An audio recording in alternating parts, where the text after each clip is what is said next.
Sabihin mo! Energy! Energy! Cheers, miss! Dabaklita! With Tita Cora and Kapitana Sisa.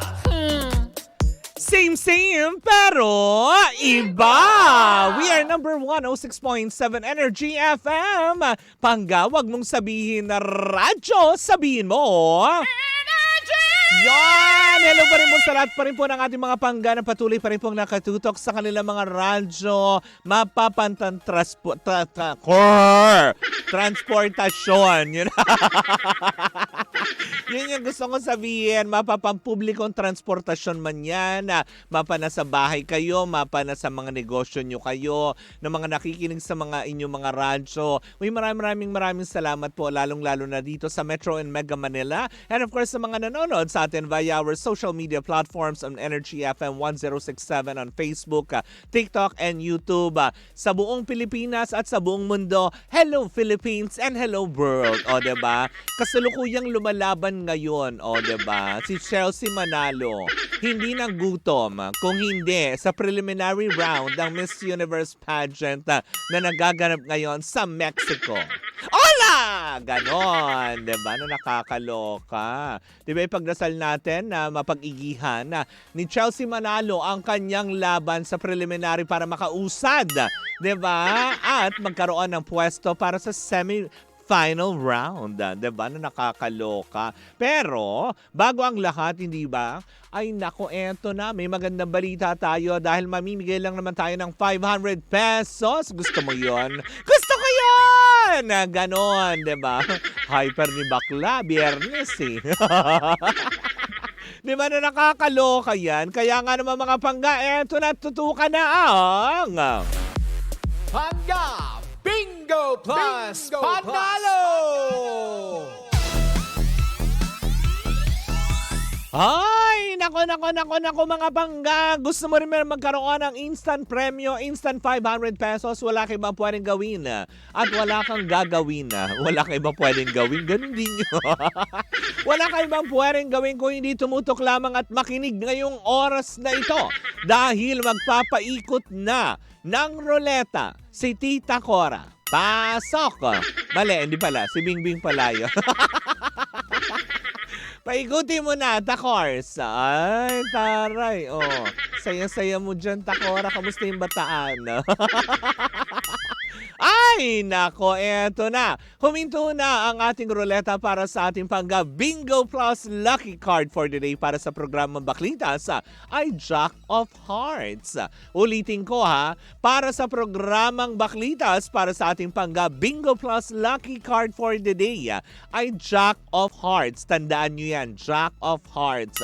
Jack of Hearts, diba? Dahil mamayang gabi magbibigay ng hudyat si Kuya Chico kung saan at kailan ka pwedeng tumawag at magpapaikot siya ng ruleta kung saan nandoon ang aming mga programa. Pag natapat sa programa ng Baklitas, kailangan mo lang masabi ang alin?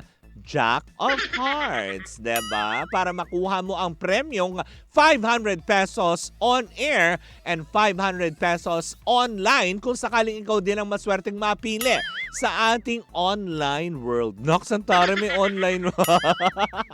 Nakakaloka. Kaya nga naman mga pangga, hindi ba kung wala ka pang Bingo Plus app sa inyong mga cellphone, aba i-download mo na ito dahil para ma-enjoy mo ang pinakabagong game ngayon na kinahuhumalingan at kinagigiliwan ng ating mga manlalaro, ang Pinoy Drop Ball. Nako, nakakaloka, diba? At syempre para ma-try mo din ang iba't ibang games na hatid ng Bingo Plus. Lalong-lalo na yung mga sanay ng Jack, Spade, King.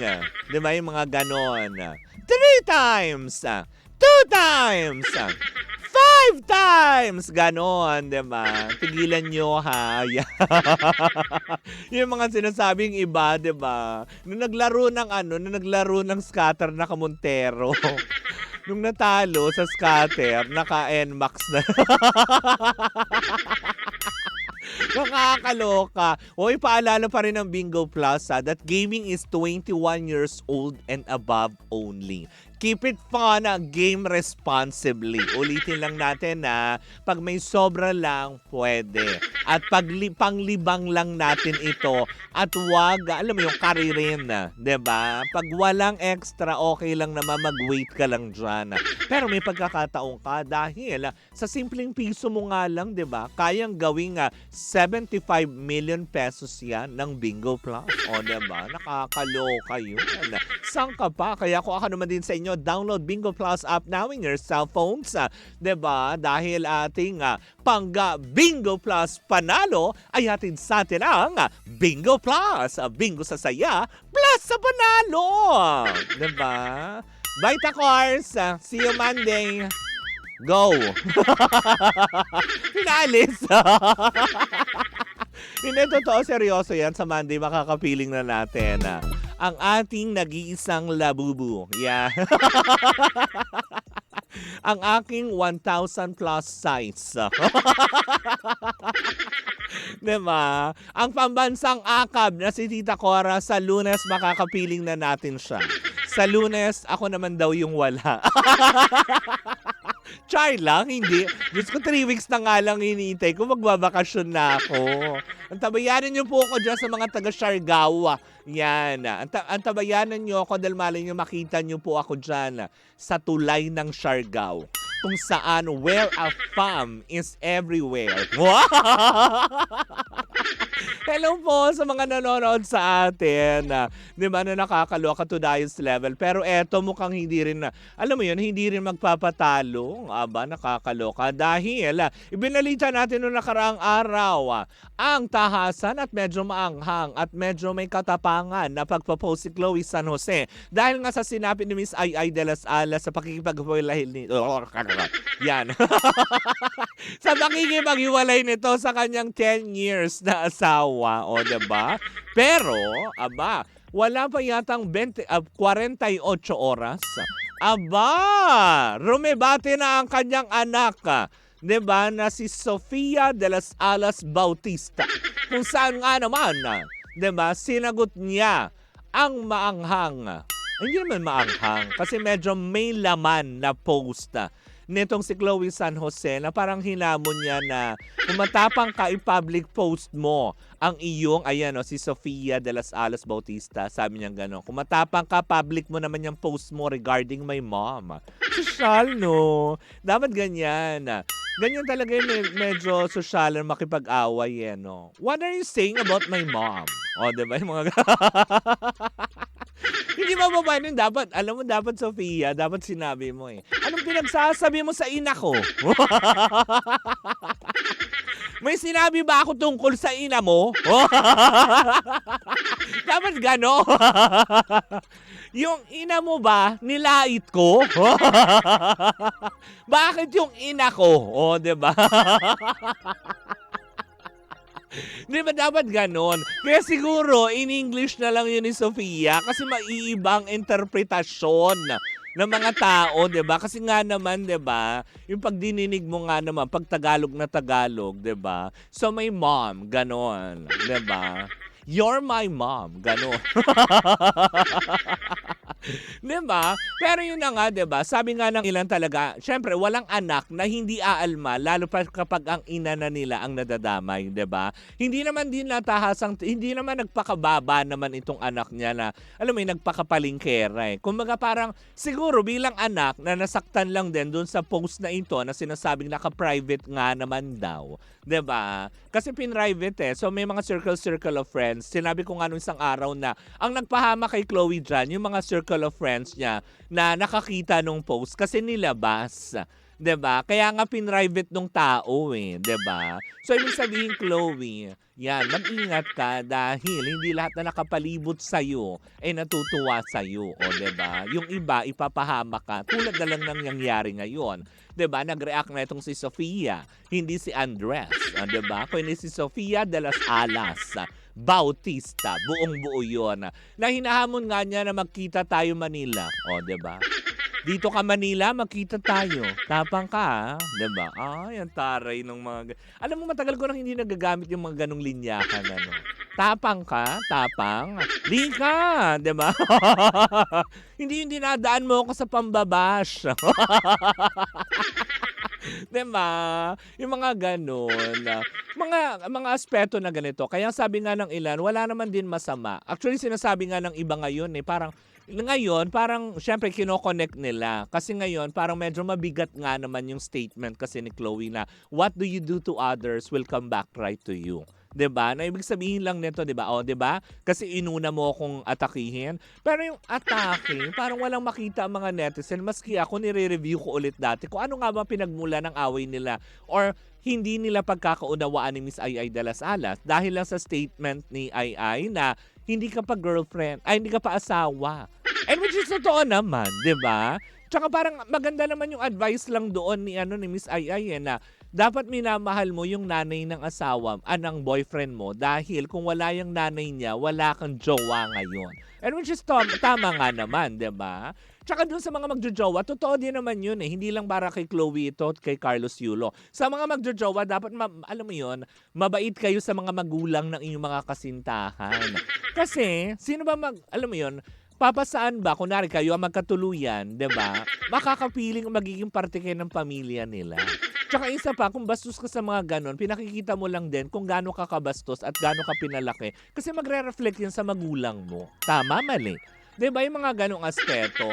Pero dito sa aspeto na to, siguro hindi naman kabastusan lang din ay pagtanggol ni Sofia ang kanyang ina. Lalo pat ito ngayon ay dumadaan talaga sa matinding delubyo.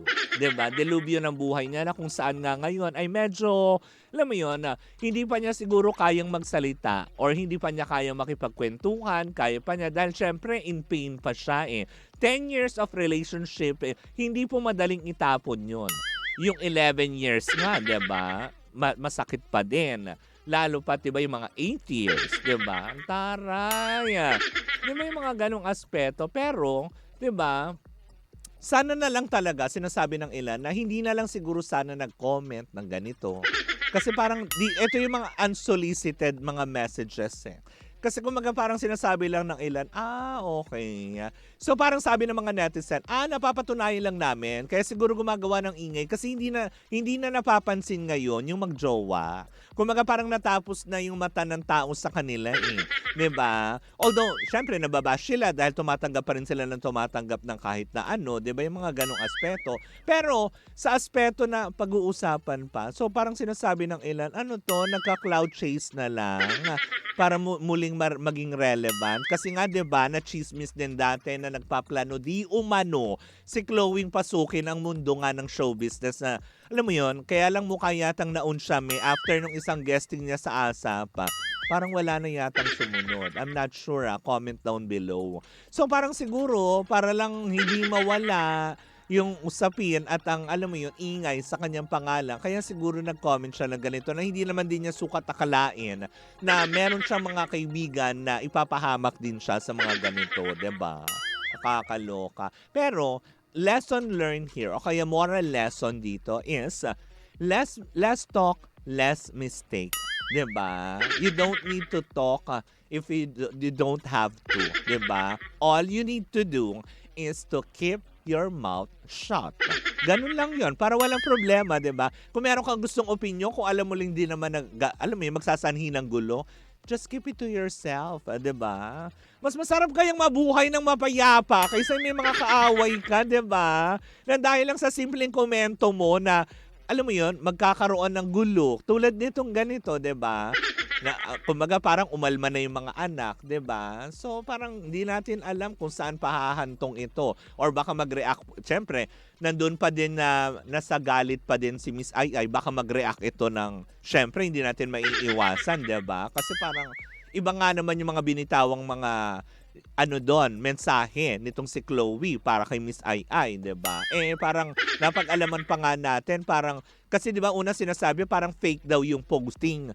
Pero ngayon parang napatunayan totoo pala, it's verified account na siya ngayon na ni-repost niya yung issue na yun. Tapos may komento siya na gano'n. Ay nako girl.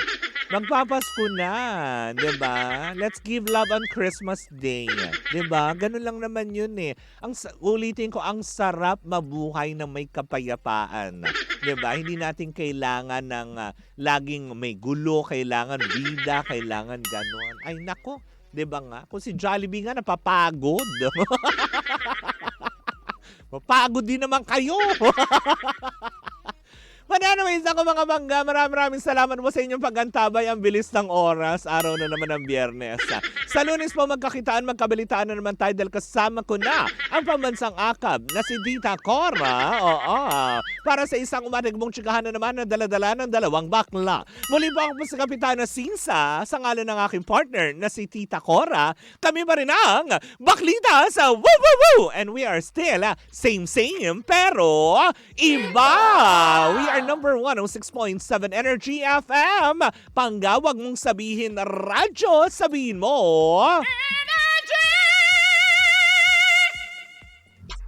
Energy!